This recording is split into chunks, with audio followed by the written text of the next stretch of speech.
નમસ્કાર દર્શક મિત્રો, DD10 ન્યૂઝમાં આપનું હાર્દિક સ્વાગત છે। હું છું બોની પ્રિન્સ અને હવે જોઈએ આજના મુખ્ય સમાચાર।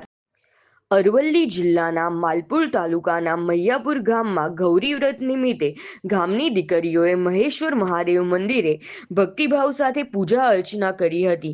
દર વર્ષની પરંપરા મુજબ આ વર્ષે પણ મોટી સંખ્યામાં દીકરીઓએ ગૌરી વ્રતનું પાલન કરીને વિધિ વિધાન સાથે ભગવાન મહાદેવ અને મા ગૌરીની આરાધના કરી હતી।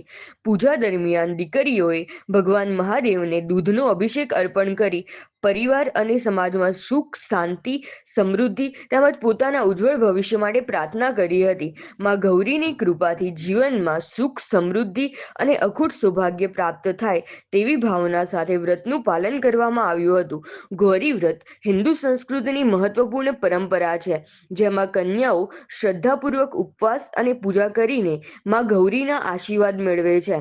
મૈયાપુર ગામમાં તમામ દીકરીઓએ એકતા અને ધાર્મિક ભાવના સાથે આ વ્રત ઉજવી ધાર્મિક પરંપરાનું સુંદર ઉદાહરણ પૂરું પાડ્યું હતું। આ પ્રસંગે ગામની મોટી સંખ્યામાં બહેનોએ હાજરી આપી પૂજા અર્ચનામાં ભાગ લીધો હતો, જેના કારણે સમગ્ર મંદિર પરિસરમાં ભક્તિમય વાતાવરણ સર્જાયું હતું।